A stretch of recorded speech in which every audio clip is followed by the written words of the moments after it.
Bismillahirrahmanirrahim. Teman-teman semuanya yang disayang Allah Subhanahu wa taala. Tadi kita membahas tentang niat kita hadir ke sini dan itu juga salah satu di antara amal solih dan kebaikan yang kita dapatkan hanya dengan sekedar duduk di masjid. Kalau kita lelah, istirahat di masjid. Kalau kita galau, mengadulah kepada Allah di dalam masjid. Kita punya masalah, mintalah pertolongan Allah di dalam masjid. Jadi masjid itu harus jadi tempat favorit kita. Sebagaimana firman Allah Subhanahu wa taala di surat At-Taubah, bahwa di antara ciri orang yang beriman adalah orang yang memakmurkan masjid. Ayat ini kemudian diperjelas dengan hadis, kalau kamu melihat seseorang itu bolak-balik ke masjid rumah, maka saksikanlah kalau dia itu adalah orang yang beriman. Kalau dia beriman, maka dia punya hak mendapatkan semua kebaikan yang Allah janjikan kepada orang yang beriman. Apa janji Allah untuk orang yang beriman? Wabashiril ladzina amanu wa 'amilus shalihat anna lahum jannat.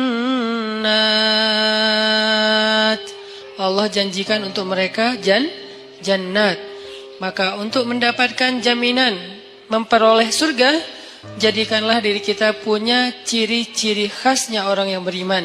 Salah satu di antara ciri khas orang beriman, dia senang ke masjid. Dia tidak perlu tinggal di masjid, tapi dia senang untuk datang ke masjid. Ini artinya bukan hanya sholat 5 waktu. Mencari ilmu, sekedar istirahat, nongkrong, tilawah, sholat duha. Walaupun tidak ada keharusan sholat duha atau sholat sunnah itu di masjid. Karena emang ada sunnahnya sholat sunnah itu di rumah. Tetapi tidak masalah kita lakukan di masjid juga. Nanti di rumah ada bagian sholat sunnah-sunnah yang lain. Nah, berkaitan dengan judul kita mager pada malam ini, saya pengen ngangkat hadis tentang 7 golongan yang mendapatkan naungan Allah di padang mahsyar. Hari ketika nggak ada lagi naungan, arti nggak ada naungan, kita nggak akan nemu pohon di sana. Karena dalam konteks literasi Islam yang disebut dengan naungan itu nomor 1 tuh pohon. Kita nggak akan nemu pohon di padang mahsyar. Karena semua areanya satu bumi yang ukurannya 1000 kali lebih besar daripada bumi tempat kita tinggal sekarang. Dan namanya tetap bumi. Bumi mahsyar namanya. Kalau di akhir surat Ibrahim Allah nyebutnya Yauma tubaddalul ardu ghairal ardi was samawat. Hari ketika bumi yang lama sudah berganti dengan bumi yang baru. Earth yang lama berganti dengan earth yang baru. Earth yang baru itu disebut dengan Ardul Mahsyar. Kita nyebutnya padang mahsyar. Dalam teks Arab disebutnya Ardul Mahsyar. Terjemahan yang lebih tepatnya bumi mahsyar, planet mahsyar. Ukurannya 1000 kali lebih daripada ukuran bumi yang sekarang. Mataharinya juga berkali-kali ribu lipat lebih besar daripada matahari yang sekarang. Kebayang gak tuh panasnya kayak gimana? Dan pada masa itu yauma la dhilla illa dhilluh, gak ada tempat bernaung, berteduh sama sekali. Kita gak akan nemuin pohon sama sekali. Tidak ada kendaraan yang kita bisa berlindung dari cahaya matahari seperti mobil kita. Kalau orang Arab kendaraannya onta, terus di atas onta itu ditaruh semacam tenda gitu kan ya. Itu udah gak ada. Kalau dalam konteks modern, mobil. Gak ada rumah tempat kita berteduh dengan ruang ber-AC.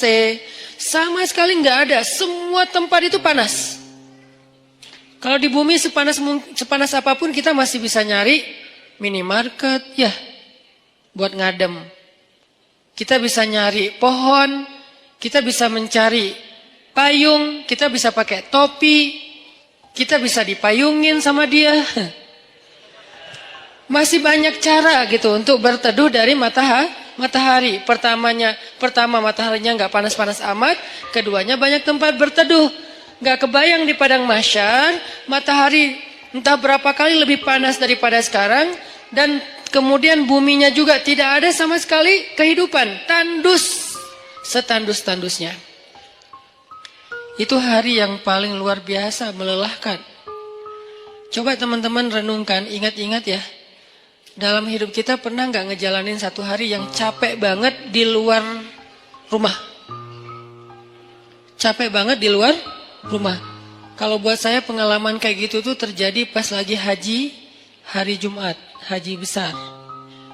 Saya jalan malam nih, begitu matahari terbenam, jalan dari Arafah ke Muzdalifah.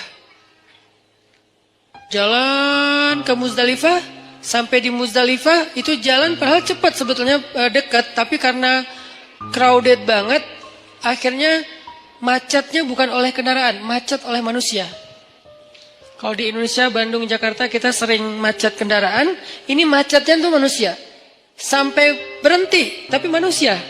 Coba, kalau berhenti kendaraan masih mending, bisa pakai motor, bisa jalan kaki lebih cepat naik mobil daripada naik mobil.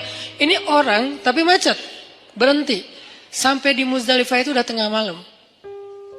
Padahal kalau normalnya paling juga sejam. Sampai Muzdalifah tengah malam. Muzdalifah langsung tepar di atas tanah, istirahat sebentar, karena emang ada sunnahnya bermalam di Muzdalifah. Tapi kita nggak mungkin bermalam penuh, karena ngejar, karena macet, jadi kita kondisional.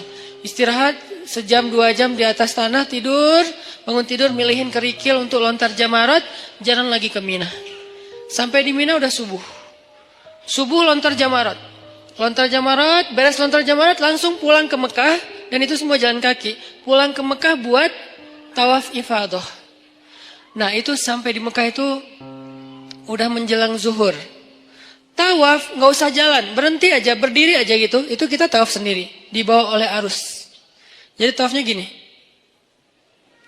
7 putaran. Gitu aja, muter.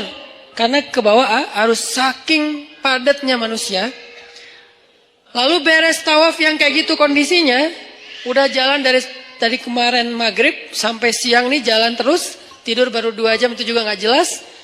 Kemudian balik lagi ke Mina, karena harus masuk Mina sebelum matahari terbenam.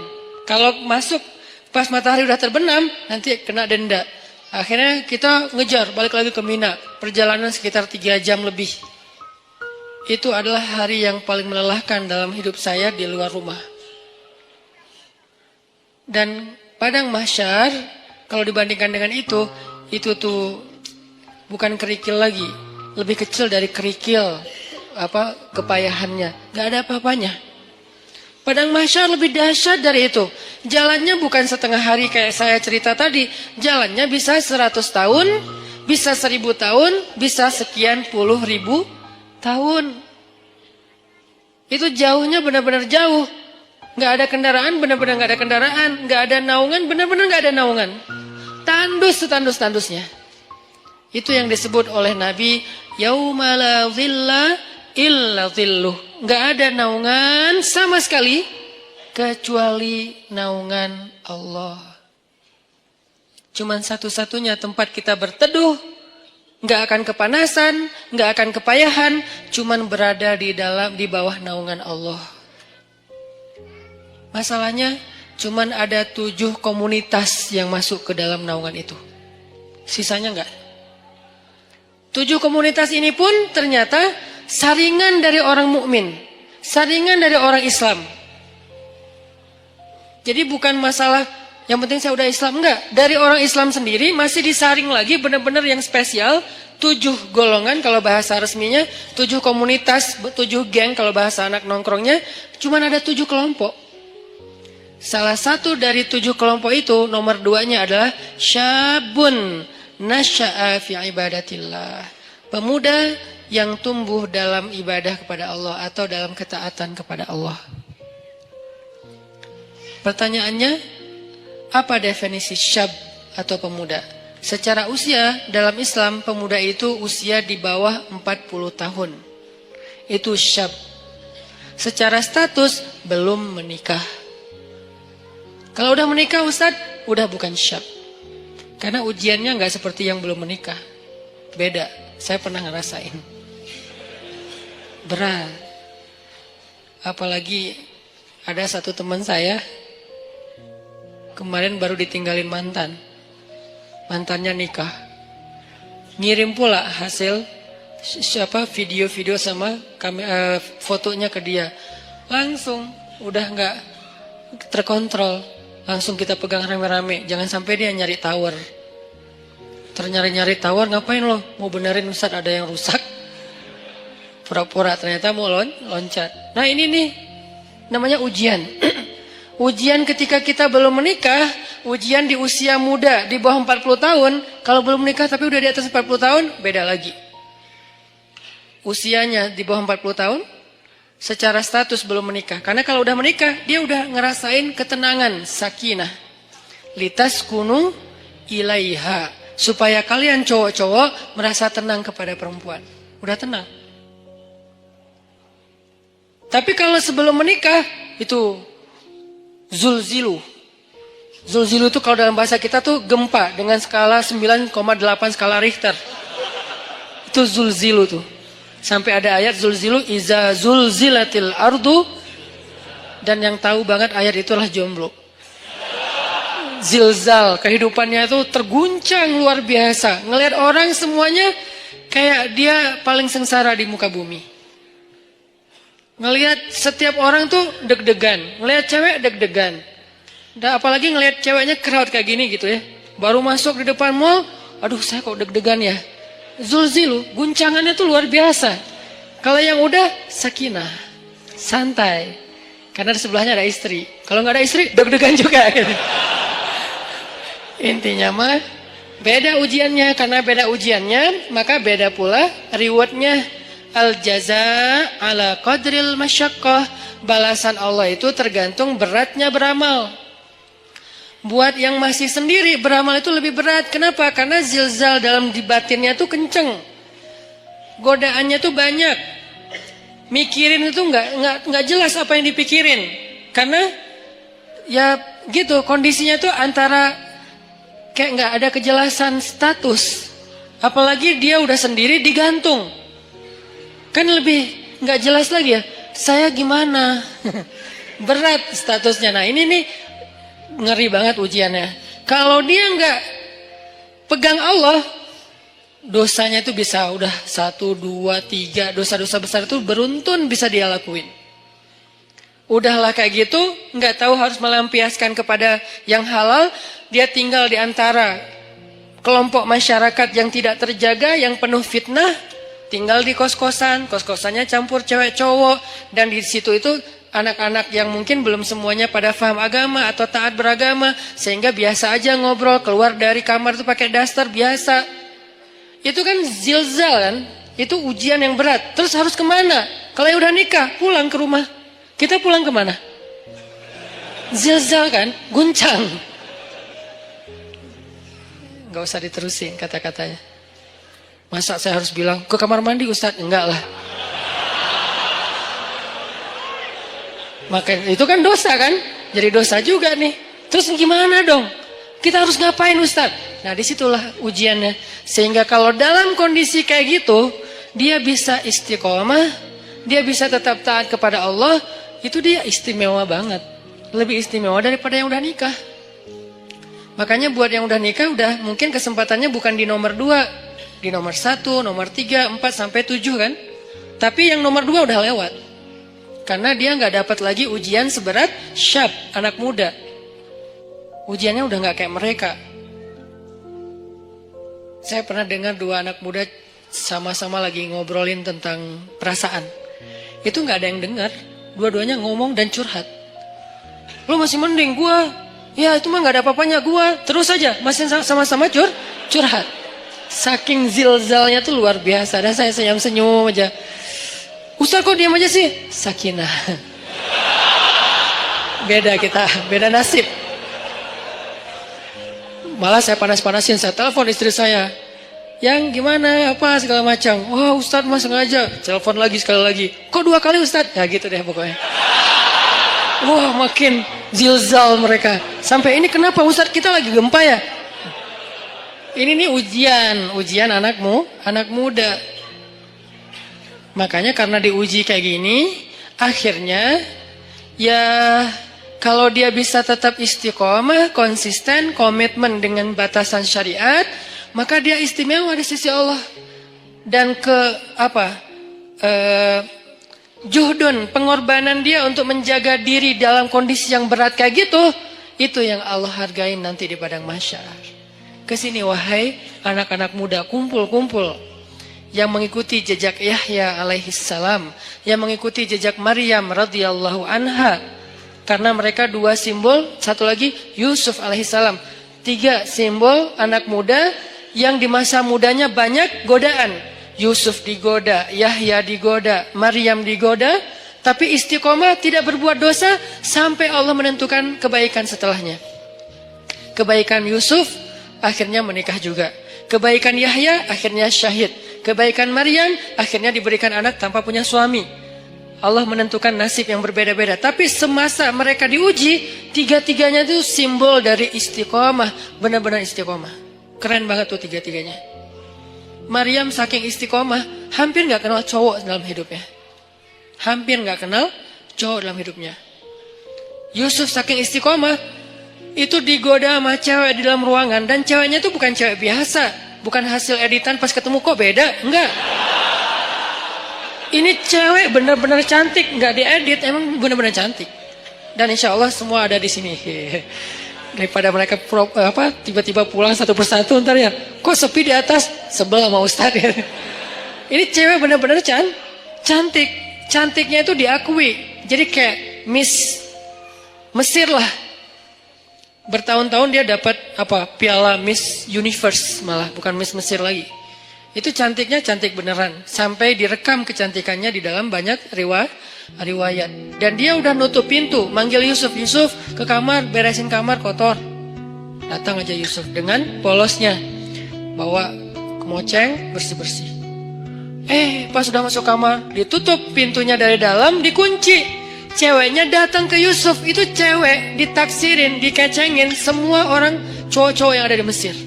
Semua berandai-andai, seandainya saya jadi suaminya, seandainya saya jadi suaminya. Yusuf sekarang ada di dalam kamar berdua sama cewek itu. Yusuf juga bukan cowok biasa. Semua cewek Mesir juga, seandainya saya istri Yusuf, seandainya saya. Jadi 2 nih selebgram Mesir. Maksudnya semua orang tertarik kepada mereka, saking keren-keren lah. Cowoknya keren, ceweknya keren lah. Dua-duanya keren lah. Ini 2 orang yang keren nih berkumpul di satu ruangan, dikunci, dan ceweknya tuh rawadathu. Rawadat itu ngegodain. Gimana Ustaz? Gak usah diimajinasikan. Cukup kayak gitu aja pokoknya. Dipanggil mungkin, tapi gak sampai berbuat dosa ya. Dipanggil atau kesini wahai Yusuf, aku mencintaimu, nggak ada siapa-siapa, kamu nggak usah khawatir, aku akan rahasiakan apa yang terjadi hari ini di sini dan segala macam. Wah itu udah luar biasa. Wahamad bihi, dia tuh bergairah kepada Yusuf, dan Yusuf normal. Kalau nggak normal nggak ada ujian. Maaf saya nggak tertarik sama cewek, nggak ada mas, nggak ada ujian. Jadi nggak perlu diteladanin kan, karena dia tidak wajar. Tapi Yusuf ini normal. Apa dalil bahwa Yusuf normal? Wahamma biha.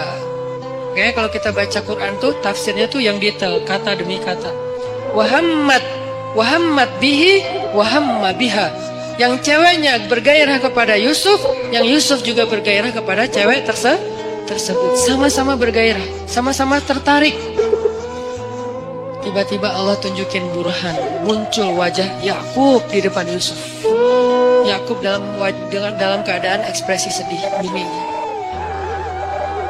Gitu ekspresi Yakub. Sedih banget Yusuf sampai kayak gini. Jangan sampai ayah bakal kecewa banget kalau kamu sampai ngelakuin ini. Buat apa ilmu yang ayah ajarin selama ini? Buat apa pengorbanan ayah selama ini? Kamu lupa dengan semua nasihat ayah. Seolah-olah ya.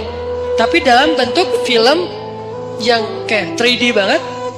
Dan itu ada di depan muka Yusuf, disebut dengan istilah burhan kalau dalam teks ayatnya. Burhan itu tampil wajah Yakub dengan wajah sedih. Langsung Yusuf lupa sama cewek itu, lari, ditarik dari belakang, saking kencangnya narik sampai sobek bajunya. Banyak pelajaran sih dalam adegan ini. Salah satu pelajarannya itu tentang parenting, tentang cara ayah mendidik anak sampai muncul burhan itu gimana. Nanti di kesempatan lain lah kita bahas. Saya dulu pernah ngisi satu materi tentang parenting, saya cuma membahas burhan aja. Gimana caranya seorang ayah bisa ngedidik anak sampai kebayang wajah ayahnya itu ketika dia mau bikin dosa. Itu namanya udah sampai ke level burhan. Sehingga dia misalnya mau nyontek pas lagi ujian, aduh kalau ketahuan sama ayah saya pasti dia kecewa banget. Bukan dimarahin, nggak takut dimarahin, tapi takut ngecewain. Pasti ayah kecewa banget, nggak jadi deh. Itu burhan tuh. Gimana sampai ayah bisa menampilkan imajinasi itu di benak anak kalau bukan dengan kasih sayang yang dalam banget? Gak bisa dengan paksaan, harus dengan kasih sayang dalam. Dan Yakub adalah simbol ayah yang kasih sayangnya luar biasa, sampai bisa munculin burhan. Tapi yang kita bahas adalah ujiannya Yusuf. Selamat. Ini nih baru disebut dengan syabun nasya'a fi ibadatillah. Tumbuhnya itu dalam keadaan taat kepada Allah. Dan ukuran taatnya apa Ustadz? Ukuran taatnya adalah tinggalkan dosa. Kalau bahasa di bio saya, sedikit dosa. Kok pakai kata sedikit? Enggak punya dosa Ustadz? Enggak boleh kita bilang enggak punya dosa.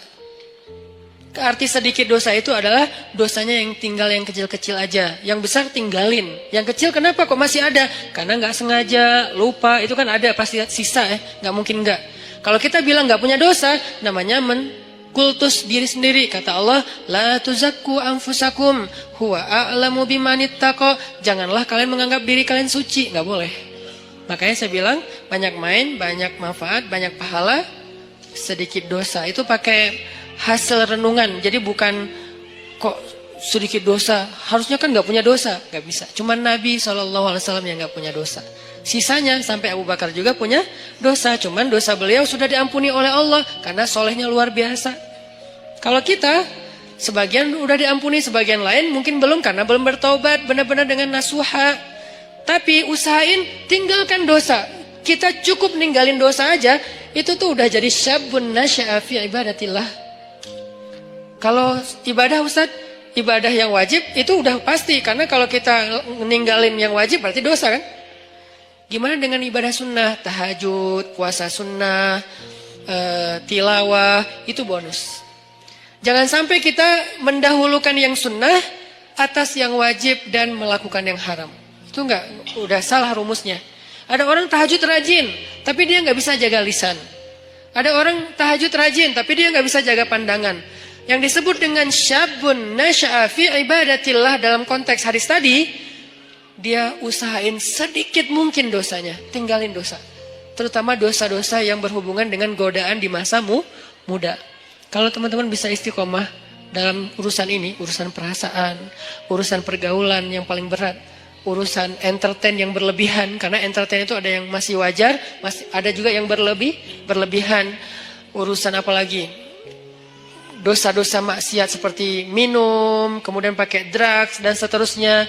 Atau mungkin the new drugs itu pornografi dan seterusnya. Ini bisa ditinggalkan. Udah sampai kapan Ustaz batasannya? Antara dua batasannya. Batasan status berarti menikah, batasan usia berarti 40 tahun. Kalau udah lewat 40 tahun insya Allah ujiannya gak seberat di bawah 40 tahun. Kalau kita bisa jaga diri di masa itu, pergaulan, perasaan gimana Ustaz? Jangan terlalu mudah jatuh hati kalau belum halal. Ustaz itu kan gak disengaja, jangan diikutin. Kadang-kadang dia emang gak disengaja, munculnya itu dari setan. Yuwaswisu fi sudurinas. Ih, cantik ya. Udah jangan diterusin, jangan dibahas. Begitu kita sekali klik, udah gitu dibahas, maka itu jadi sebuah episode. Jadi episode yang panjang dan endingnya air mata dan penyesalan. Biasanya. Jangan dibahas. Ustaz membahas, kan ini nasihat. saya nggak lagi ngebahas bab-bab yang detail kayak gitu. Karena saya ini ngomong based on pengalaman ya. Karena semua kita pernah merasakan masa-masa muda yang gejolak tadi, zilzalnya, guncangannya kencang banget. Itu tuh kalau ada kayak gitu jangan diterusin. Jangan berpikir ada orang yang dia nggak punya pacar berarti dia nggak normal. Enggak, dia normal. Cuman dia nggak mau nerusin. Emang dia nggak pernah kepikiran kayak apa tertarik dengan seseorang? Tertarik kalau dia normal, cuman nggak diterusin, nggak mau dibahas, nggak mau diingat-ingat. Caranya dia menyibukkan dirinya dengan hal-hal yang positif. Bisa proyek sosial, bisa juga spiritual.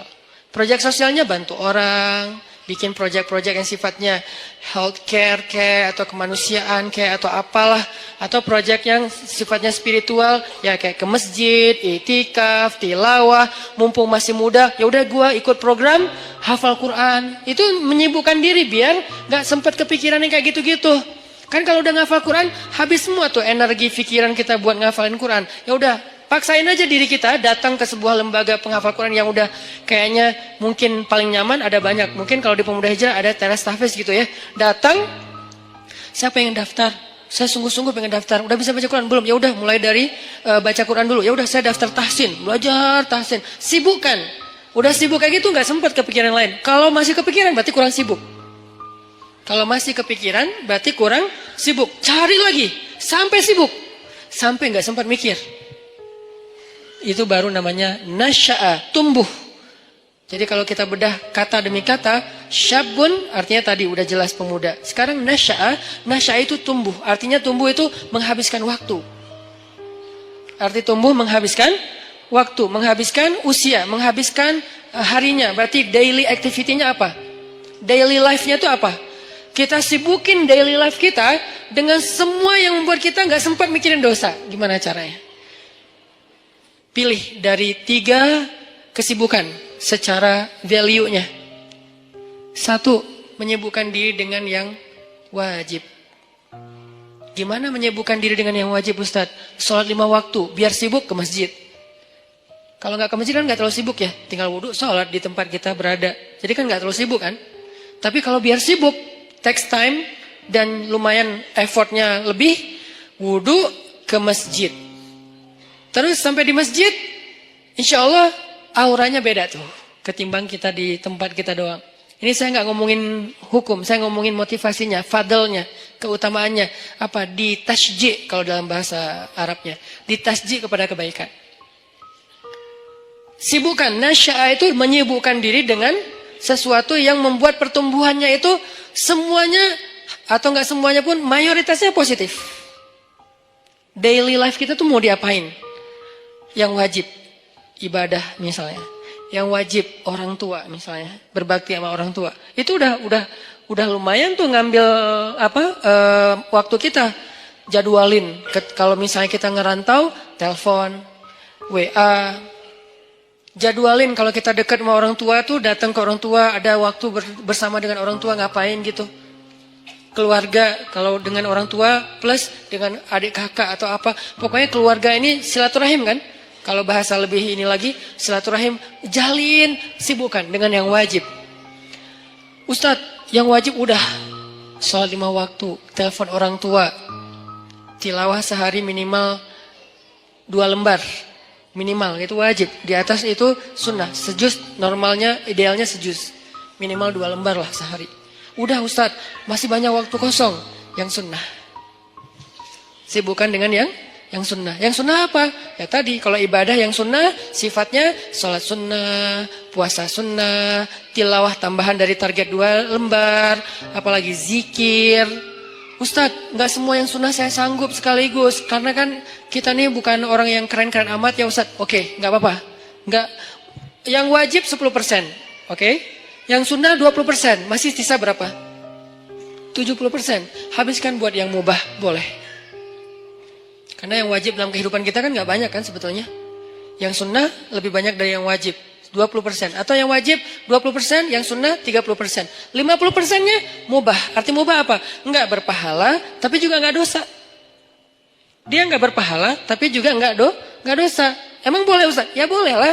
Makanya Islam itu luas. Syumuliyatul Islam. Orang banyak ngebahas Islam itu dari sisi satu bab doang nih, parsial banget, wajib aja. Jadi seolah-olah Islam itu cuma ada satu kata, harus, itu doang, atau dua, harus dan haram. Udah. Jadi hidup kita tuh kayak berat banget ya, harus ya. Kalau nggak haram ya, nggak ada pilihan.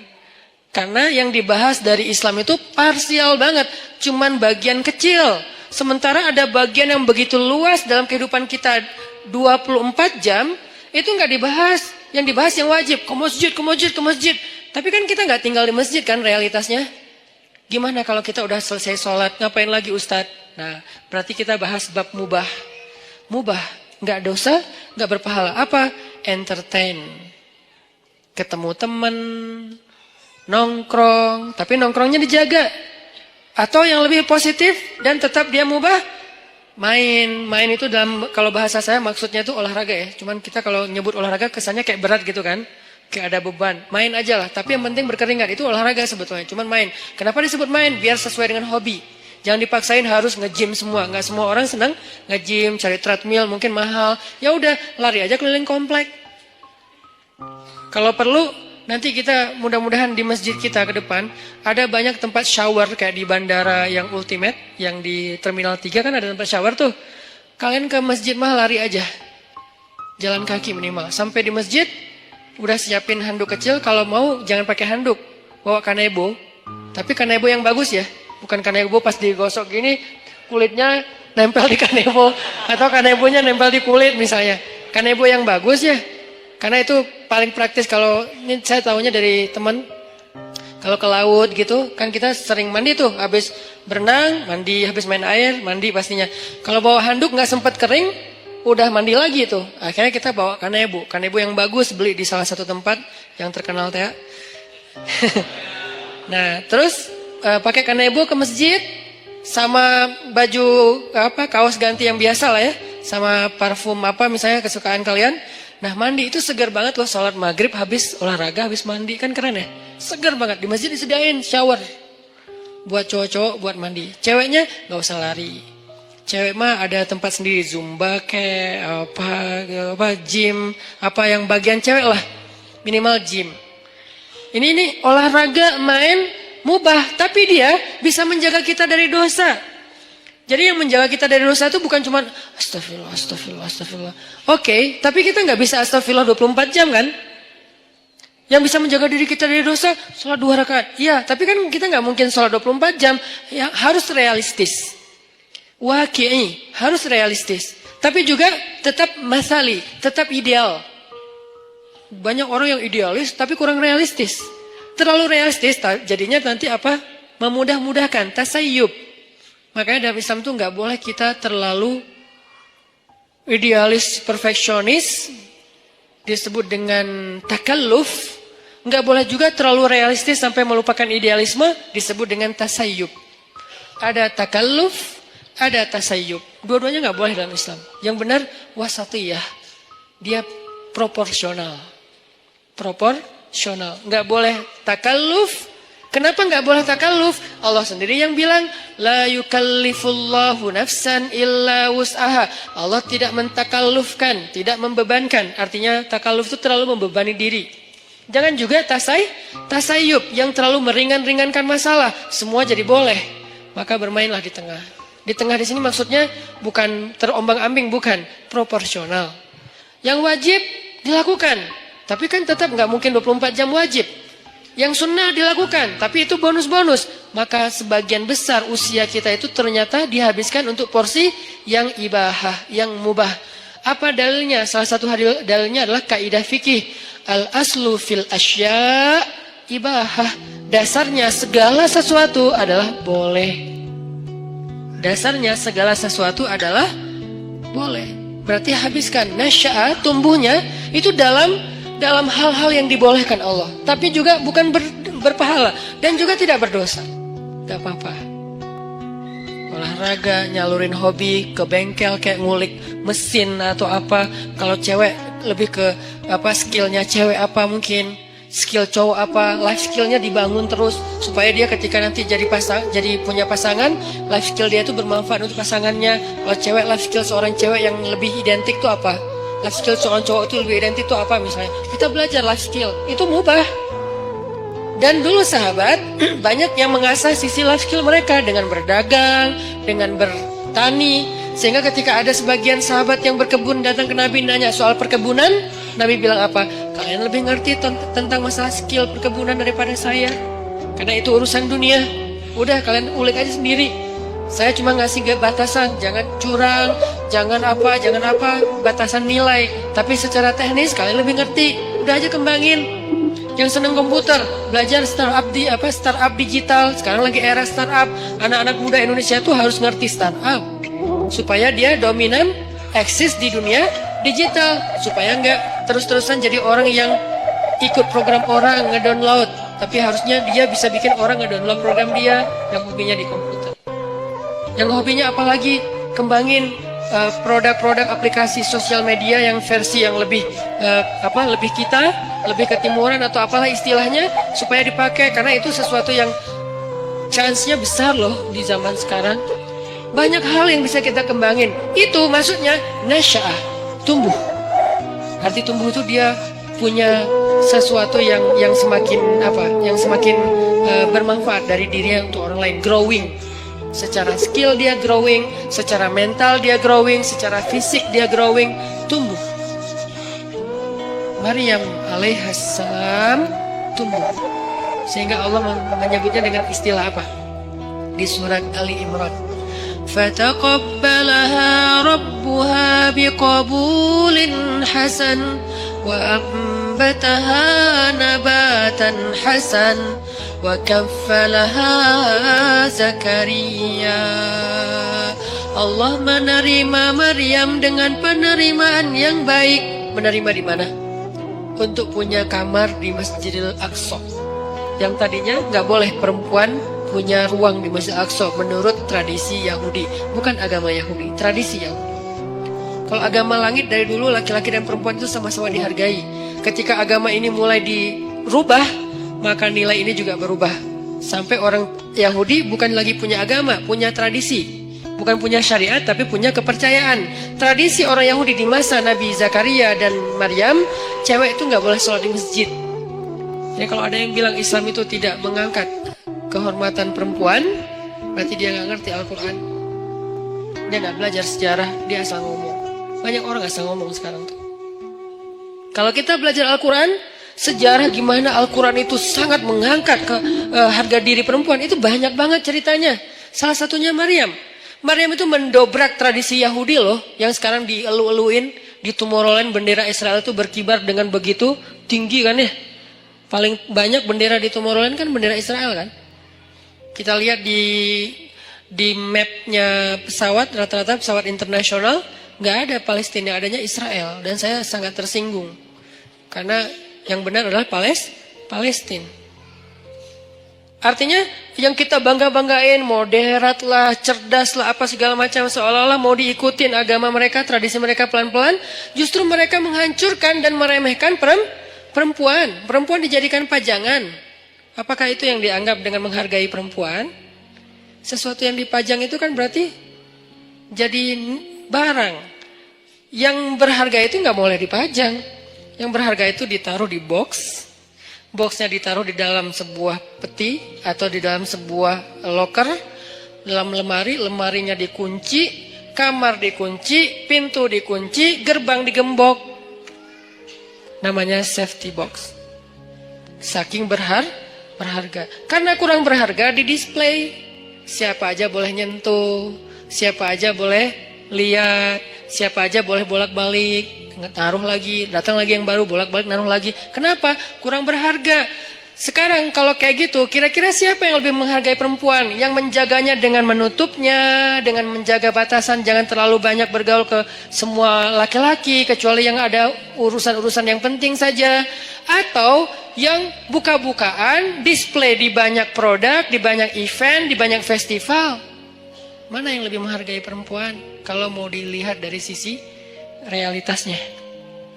Baca nanti sejarah Maryam. Maryam tuh mendobrak tradisi Yahudi. Yang tadinya perempuan ditolak di masjid. Masjid Al-Aqsa. Ditolak.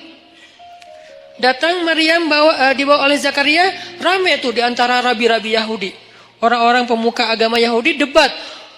Wahai Zakaria, kamu sudah mencoreng tradisi nenek moyang kita. Mana pernah di Masjidil Aqsa ini ada perempuan. Mereka lupa bahwa bahwa agama ini berasal dari seorang laki-laki yang punya istri, yang punya anak perempuan, yang punya ibu. Manusia biasa yang tidak jauh dan tidak bisa lepas dari kehidupan seorang perempuan. Mana pernah di Masjidil Aqsa itu ada perempuan dan nggak boleh perempuan itu rendah, nggak boleh dia sama dengan laki-laki. Itu tuh doktrin Yahudi loh. Perempuan itu rendah sehingga dia tidak boleh diberikan hak yang sama dengan laki-laki.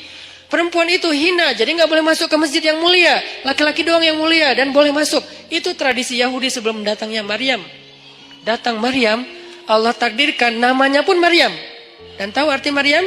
Khadimah. Maryam itu artinya pelayan masjid. Itu arti Maryam.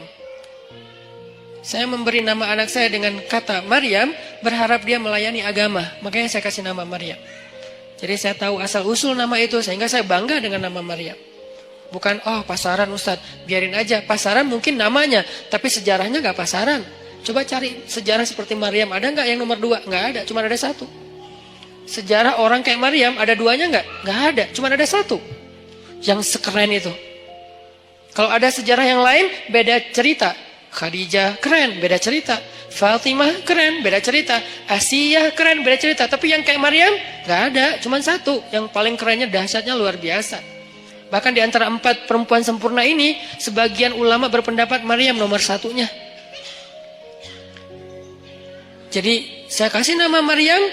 Saya berharap ya Allah, kelak mudah-mudahan anak saya ini Maryam menjadi khadimah lidinik, menjadi pelayan untuk agamamu. Arti melayani agama, dia memperjuangkan agama dengan potensi yang dia miliki. Maryam, makanya takdirnya bernama Maryam khadimah di Masjidil Aqsa. Akhirnya debat adu dalil. Setelah adu dalil kalah nih rabi-rabi karena memang mereka bukan nabi kan, ngelawan Zakaria yang nabi, yang cerdas, yang bijaksana. Akhirnya Allah berfirman, "Fataqabbalaha Maryam biqabulin hasanin." Allah menerima Maryam dengan penerimaan yang baik. Maksudnya Allah memuliakan Maryam. Berubahlah tradisi Yahudi sejak saat itu. Sejak Maryam masuk ke Masjidil Aqsa, perempuan-perempuan Yahudi mulai boleh masuk ke Masjidil Aqsa. Alasannya, tuh Maryam boleh, masa kami nggak boleh? Akhirnya boleh. Ini sejarah gimana agama-agama langit yang ditutup dan disempurnakan dengan Islam sangat menghargai perempuan. Tapi kan banyak laki-laki muslim tidak menghargai perempuan. Itu namanya human error. Bukan sistemnya yang error. Bukan syariatnya yang error. Orangnya yang error. Dan dia tidak mewakili Islam. Dia mewakili dirinya sendiri. Akhirnya Maryam tinggal di situ.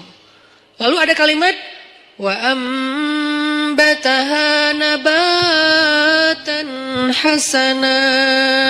Lalu dia tumbuh di sana dengan pertumbuhan yang baik. Nah, ini yang berkaitan dengan tema kita. Tumbuh dengan pertumbuhan yang baik. Bisa nabata, bisa nasya'ah. Kenapa untuk Maryam pakai kata nabata? Malam ini agak sedikit banyak ngulas tafsir ya. Kenapa Maryam pakai kata nabata, tidak nasya'ah? Sedangkan hadis tentang pemuda tadi nasya'ah, tumbuh. Kalau Maryam nabatan, wa ambataha nabatan hasanan. Kenapa nabata? Karena Allah pengen menghargai Maryam dengan istilah apa? Tumbuhnya pakai istilah bunga. Bunga itu nabata. Makanya jadi bahasa Indonesia nabati. Tumbuh-tumbuhan. Kan saya dulu ngajar bahasa Arab, lumayan lama. Jadi saya tahu banget bahasa Indonesia itu banyak banget nyerap dari bahasa Arab. Sehingga kalau kita mau bilang anti Arab segala macam, kita lupa sejarah tentang berdirinya negara dan terbentuknya bahasa kita sendiri. Bahasa kita itu dibentuk oleh ulama. Buktinya banyak bahasa Arab di dalam bahasa kita. Banyak banget, 80%-nya bahasa Arab. Bahkan bahasa Sunda sebagiannya bahasa Arab. Ya, kalau saya pergi ke Kalimantan tuh saya bilang, kalian tahu nggak Katulistiwa itu bahasa apa? Bahasa apa Ustaz? Sanskerta. Bukan, bahasa Arab. Khatul istiwa. Khat artinya garis, istiwa artinya lurus. Garis lurus yang membentang di bumi. Kita nyebutnya bukan khatul istiwa, katulistiwa. Karena kita nggak bisa bilang kha, jadilah ka. Katulistiwa. Kita nggak boleh lupain sejarah. Cuman ini nggak perlu jadi perdebatan. Karena di sini nggak ada ruang debat, saya sampaikan. Tapi di sosmed saya nggak mau ngomong kayak gini. Debat, nggak penting.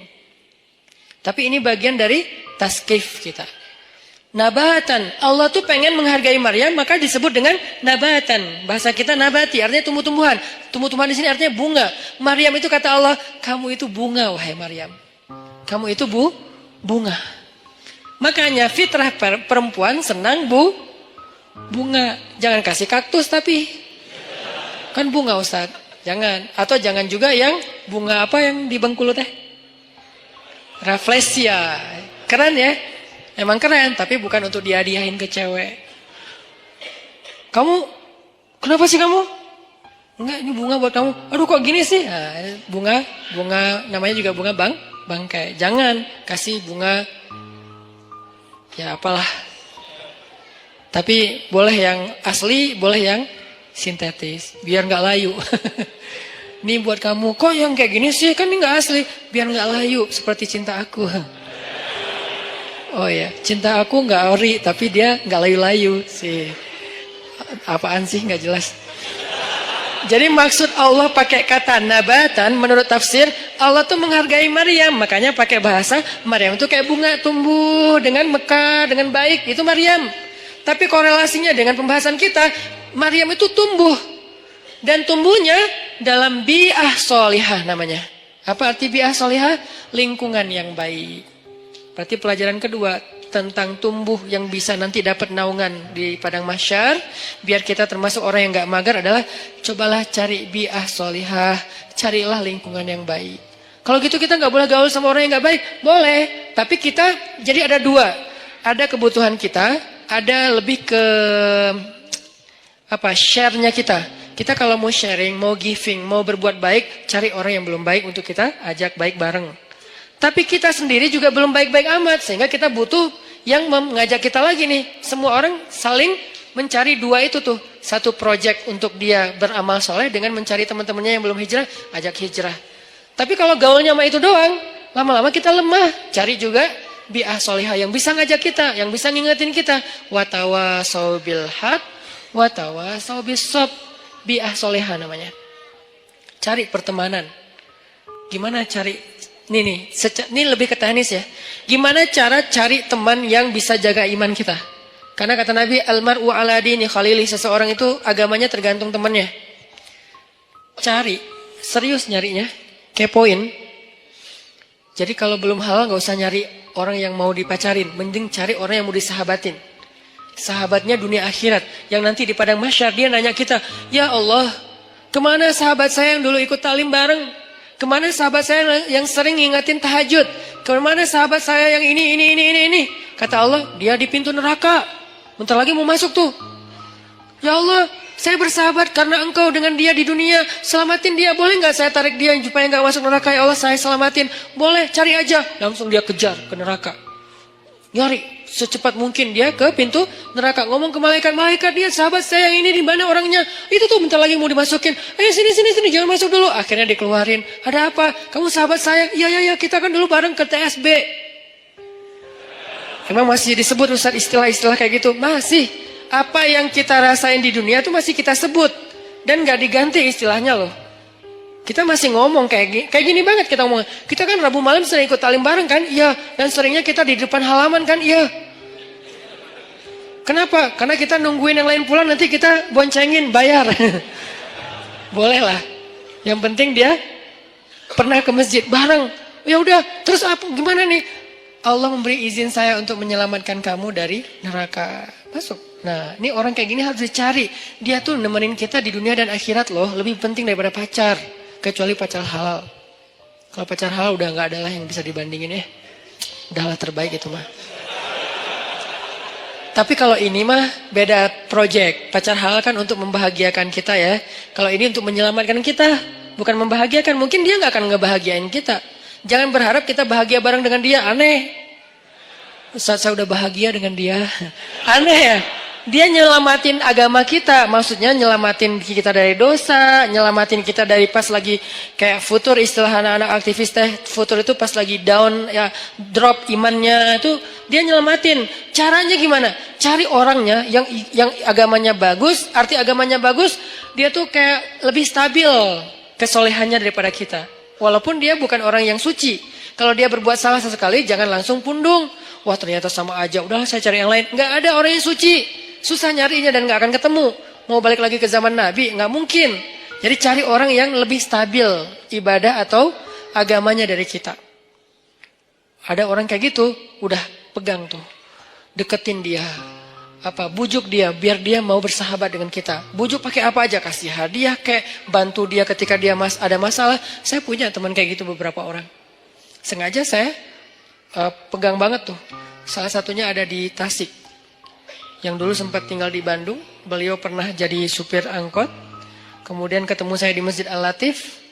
Kemudian kenalan, beliau jadi curhat. Saya kerja di angkot sekarang udah mulai agak susah dapat pelanggannya, udah sepi angkot sekarang Ustaz.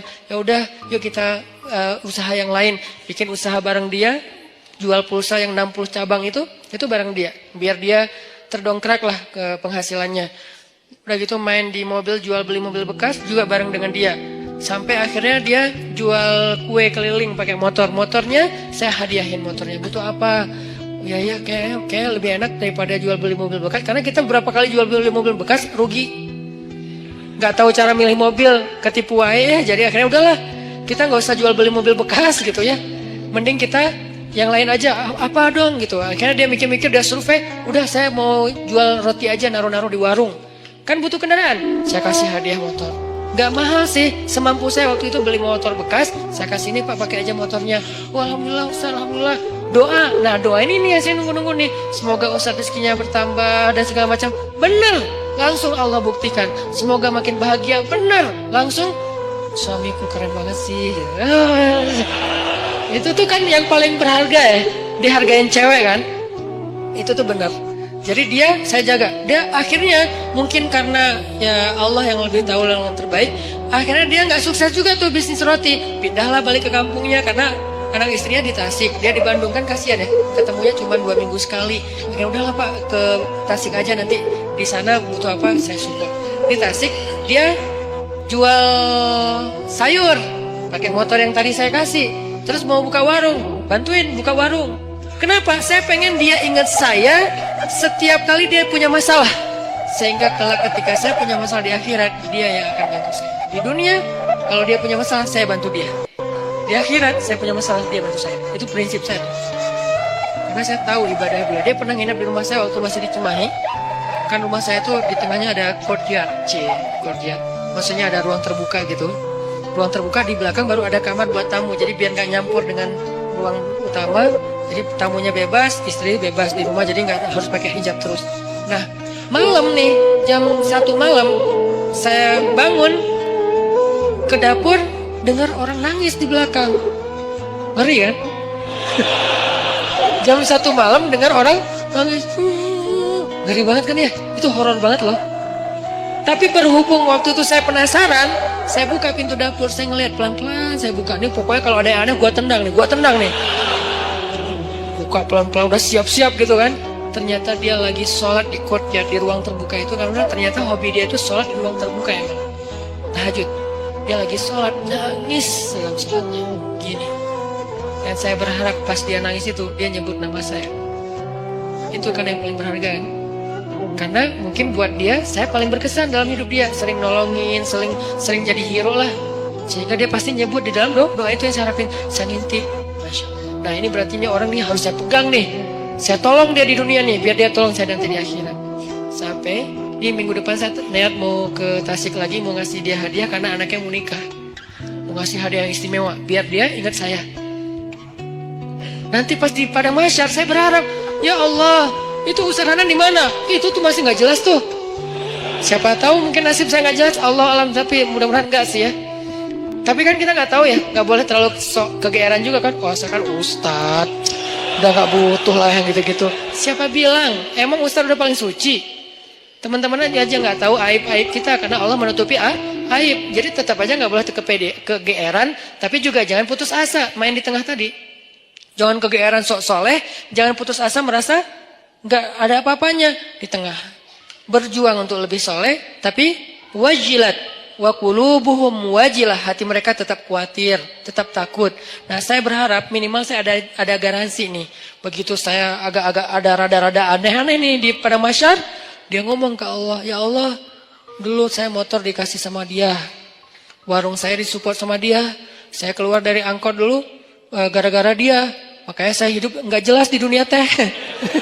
Gara-gara dia semua nih, ya Allah, dia udah banyak nolongin saya, tolong dia dong ya Allah, boleh nggak saya tolongin dia? Karena nih orang benar-benar ahli ibadah. Saya bareng dengan dia pernah jadi driver saya juga, bareng dengan dia nyetir ke Jakarta, ke Sukabumi. Kita ada acara di Sukabumi, dia nyetir, Pak bantuin saya nyetir, oke, nyetir. Di mobil saya tilawah surat Al-Muluk, murajaah hafalan lah. Tabarakalladzi biyadihil mulku wa huwa ala kulli syai'in qadir. Wa laqad zayyana as-samaa'a ad-dunya bimasabih wa ja'alnaha rujuman lisyayatin wa a'tadna lahum 'adzabas sa'ir. وللذين كفروا بربهم عذاب جهنم وبئس المصير. Itu yang lagi nyetir nangis terisak-isak. Saya aja yang tilawah nggak nangis. Kan aneh kan? Pas saya ngeliat, aduh nangis juga. Masa saya yang baca nggak nangis, dia aja yang dengerin nangis gitu kan? Cepet banget air matanya berlinang. Berarti kan hatinya bersih. Berbaik sangka ya. La nuzaki ahadan ala Allah. Kita nggak menganggap seseorang suci di depan Allah, tetapi kita berbaik sangka. Hatinya bersih, lebih bersih dari saya. Makanya dia lebih mudah nangis daripada saya. Sabar banget sama anak-anak tuh, megang banget dia, luar biasa pokoknya. Nah ini nih saya pegang nih orang nih, nggak boleh jauh. Butuh apa? Saya support. Butuh apa? Saya harus punya kelebihan sedikit harta, biar kalau ada dia butuh apa-apa saya pasti ngasih. Cuman itu yang bisa saya lakukan. Karena kalau fisik nggak bisa bantu dia fisiknya lebih kuat. Kita bikin mukhayam tuh di Ciwidey, bikin mukhayam anak-anak pemuda hijrah. Becek-becek, kita lagi berhenti istirahat dulu mau bangun tenda, dia bangun sendiri tuh. Dia cangkul semuanya. Pokoknya nih kita nyebutnya dia itu ini istilahnya tuh Hulk. Kayak Hulk tenaganya, kuat banget. Malam di gunung, di Leweng, kita lagi kemah-kemahan gitu nggak jelas. Malam-malam jam 1 malam kan kita mau tahajud nih, turun ke sungai kan. Yang pertama di sungai udah mandi tengah malam tuh dingin-dingin di Ciwidey, dia datang-datang. Kita yang lain tunggu teman, baru turun ke sungai bareng, jangan sendiri-sendiri gitu kan. Dia mah kita lagi nunggu yang lain, bangun. Pura-pura ngebangunin teman, padahal nggak berani turun. Bangun, udah mau jam 1 bentar lagi qiyam, bangun. Pas kita udah pada bangun, dia datang. Hah, Pak? Kok segar banget? Habis mandi Ustaz. Di mana? Di sungai. Ustaz saya anterin. Saya pura-pura gengsi gitu dong ya. Gak usah, bisa sendiri gitu. Tapi dia maksa, saya curiga. Sampai sekarang saya tahu kenapa dia maksa nganterin saya. Karena dia baru ngelihat sesuatu di bawah. Makanya dia maksa, dia khawatir. Dia sayang banget sama saya, dia kayak khawatir gitu. Jangan ntar Ustaz diganggu atau apa. Ustaz saya anterin. Gak usah Pak, gak usah. Udah Bapak, kan udah selesai wudhu kan. Ya udah, tahajud aja duluan. Saya nyusul, saya bilang. Gak usah. Dalam hati saya, anterin dong. Ngeri nih. Kan itu tengah hutan. Siapa tahu ada yang lewat putih-putih. Ayat kursi saya hilang. Tiba-tiba hafalan saya apa ya? Udah hafal lupa gitu kan. Aduh ngeri banget gini. Pak Ustaz saya anterin. Gak usah. Anterin. Akhirnya maksa dia duluan. Dia pas saya wudhu di bawah di sungai itu, dia kayak was-was banget.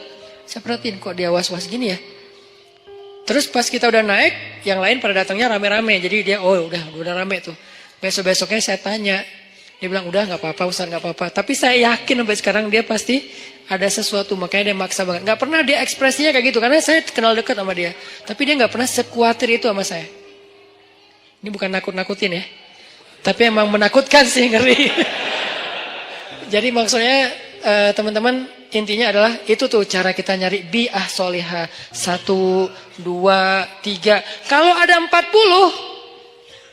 targetnya 40. Kenapa 40 Ustaz? Hadis. Kalau seseorang meninggal dunia disolatkan oleh 40 orang solih, dijamin terbebas dari azab kubur, api neraka, pasti masuk surga. 40 dengan kualitas kayak dia, itu gak gampang loh nyarinya. Bukan 40 orang, 40 orang soleh. Yang solehnya secara zahir kita lihat. Dan kita gak bisa ngelihat yang batinnya. 40 orang. Mulai dari 1, 2. Dan orang kayak gitu tuh jangan cuma kenal. Kalau cuma kenal, nanti di akhirnya juga cuma kenal. Kamu kenal? Kenal. Gitu doang. Sampai bersahabat, sampai dia sayang sama kita. Makanya saya tuh walaupun dia udah di Tasik, kalau di rumah ada apa-apa, saya bilang, Pak, saya mau pindahan. Oh iya Ustaz, subuh dia datang tuh. Saya pernah tuh mobil saya, dia benerin rem. Cuman dia karena mungkin dia kayak otodidak ya, salah ngebenerin remnya. Malah ngelok gitu. Dia benerin rem mobil saya, karena sebetulnya saya bisa naruh di di yang resmi ya, dealer resmi. Cuman karena saya kayak ngerasa pengen nyari alasan buat ngasih ke dia. Saya nggak mau ngasih dia tanpa ada kerjaan, biar menghargai dia kan. Jadi saya kayak, udahlah rem mobil aja deh, cari-cari apa nih yang bisa diinin. Pak, benerin rem mobil udah habis, udah aus gitu kan. Cari dia sama dia rem mobil. Sebenarnya rugi buat saya, karena kenapa? Lebih bagus di dealer kan. Cuman kayak sayang aja gitu sama dia. Benerin, saya pikir ya aman-aman aja nih. Karena dia orang kuat banget. Saya pernah mobil yang dulu yang kita jual beli mobil, mobilnya mesinnya turun mesin. Kebayang gak turun mesin? Itu ngerjain sendiri. Satu pakai dongkrak, satu pakai tangan. Satu sebelah sana pakai dongkrak, sebelah sini pakai tangan. Sebelah kiri turunin mesin. Itu tuh orang benar-benar Hercules tuh. Sebelah sana, karena dongkraknya cuma ada satu pakai dongkrak, sebelah sini ditahan pakai tangan, turunin pelan-pelan mesinnya pakai tali gitu, udah turun, dipasang lagi pakai baut. Itu sebelah tangan semua dikerjain sama dia. Itu ngeri banget tuh orang. Jadi kalau saya mau bantu dia dari fisik nggak mungkin. Saya bantu dia dari doa, dia doanya lebih panjang. Saya bantu dia mungkin hanya sedikit dengan kebutuhan finansial dia. Akhirnya saya bayarin, dia benerin rem mobil. Ternyata salah masang. Saya jalan di jembatan Surapati tuh ngelok. Tuk gitu. Tiba-tiba ngelok. Untung bukan di tol. Kalau di tol kan bisa ngejungkir kan. Untuk kecepatan ya sekitar 60 atau 40 gitu ngelok. Ngelok di atas jembatan. Saya telepon, Pak ini remnya kenapa ya? Dia di Tasik. Malam jam 9 malam. Pak ini rem kenapa kok bisa ngelok gini? Aduh Ustaz salah. Kayaknya ada yang salah. Saya sekarang ke Bandung. Dia mau ke Bandung aja tuh naik motor. Beneran jam 11 malam udah di Bandung. Padahal saya bilang jangan saya panggil montir aja datang ke tempat saya biar dibenerin di sini atau di direct deh. Jangan. Ya udah ditutup telepon tetap datang. Jam 11 malam datang. Ada apa lagi saya kejadian di sini tuh. Ini buat saya kenapa saya yakin banget megang dia. Ada apa aja dia datang. Subuh-subuh datang. Jam 2 malam datang. Kalau di dunia aja kayak gini dia belain saya. Gimana di akhirat? Supaya dibelain segitunya. Kita harus modal dikit lah. Modalnya apa? Bisa modal dengan tenaga kita. Dengan perhatian kita. Kalau ada kelebihan rezeki dengan rezeki kita. Apa aja deh pokoknya modal. Dapat 1. Saya baru dapat 3 apa 2 lah. Pokoknya kurang dari 5 lah. Orang kayak gitu. Yang udah mau care banget sama saya di dunia. Dan saya berharap nanti kayak gitu care dia buat saya di akhirat. Kumpulkan 40 orang. Kalau bisa dapat. Begitu kita meninggal. Saya yakin insya Allah kalau gak ada halangan yang darurat banget. Saya meninggal nih. Dia pasti datang dari Tasik sholatin saya. Dan saya berharap ada 40 orang kayak dia. Sholatin saya. Mudah-mudahan di antara orang itu adalah semua teman-teman yang ada di sini. Aman lah udah akhirat saya tuh. Mungkin ada 1000 orang, 2000 orang yang sholatin kita. Pasti ada 40 orang mudah-mudahan ya. Yang soleh banget. Ya udah aman udah. Nggak ada azab kubur insya Allah. Dikubur tenang-tenang aja. Kiamat kapan ya gitu. Karena orang yang baik amalnya kan pengen cepat kiamat kan. Di dunia kan pengen lama. Kiamat sudah dekat. Jangan ngomong gitu ah. Kalau dikubur please ya Allah. Tiup sangkakalanya. Pengen cepat gitu. Pengen masuk surga. Ini namanya bi'ah solihah. Mencari pertemanan yang baik. Kayak gitu teknisnya. Yang terakhir, fi ibadatillah. Kalimat fi ibadatillah ini artinya dalam hal yang tidak berbuat dosa. 1, pemuda yang banyak godaan, yang penting istiqomah. Yang kedua, cari lingkungan, tumbuh. Kita habiskan waktu kita dengan hal yang positif, walaupun gak harus semuanya wajib dan sunnah. Dan yang ketiga, ibadah kepada Allah itu tingkatin. Kayak tadi, sibukkan diri kita. Sampai gak sempat mikirin dosa, sibukin. Apa yang bisa bikin kita sibuk? Yang menyenangkan gak apa-apa, tapi yang bukan dosa. Sibukin dengan ketemu teman, sibukin dengan misalnya ngerjain hobi, sibukin dengan olahraga, sibukin dengan main-main yang bermanfaat, sibukin dengan geng, sibukin dengan proyek sosial, naik lagi levelnya sibukin dengan Al-Quran, sibukin dengan ibadah. Pokoknya sibukin diri kita sampai nggak sempat mikirin yang macam-macam. Itu baru namanya syabun nasya'a fi ibadatillah. Mudah-mudahan dengan gitu kita udah nggak mager lagi insyaallah. Barakallahu fikum. Semoga semua yang ada di sini, teman-teman yang soleh dan solehah, kelak di padang mahsyar kita saling kenal, saling memanggil, dan saling menyelamatkan, saling menolong. Dan insya Allah semua kita termasuk di antara golongan yang Allah sebutkan orang yang mendapatkan naungan Allah di hari ketika tidak ada naungan kecuali naungan Allah. Allahumma inna nas'aluka ilman nafi'a wa qalban khashi'a wa amalan saliha wa rizqan halalan tayyiba. Allahumma ansuril Islam wal muslimin. Allahumma ansuril muslimina fi Palestin. Allahumma ansuril muslimina fi Suriah. Allahumma ansuril muslimina fi Yaman. Allahumma ansuril muslimina fi Rohingya. Allahumma ansuril muslimina fi kulli makan. Allahumma wahhid kalimatal muslimin wa wahhid sufufal muslimin wa alif baina qulubil muslimin. Allahumma ja'alna minas salihin. Rabbana atina fid dunya hasanah wa fil akhirati hasanah wa qina azabannar. Barakallahu fikum, billahi taufiq wal hidayah. Wassalamualaikum warahmatullahi wabarakatuh.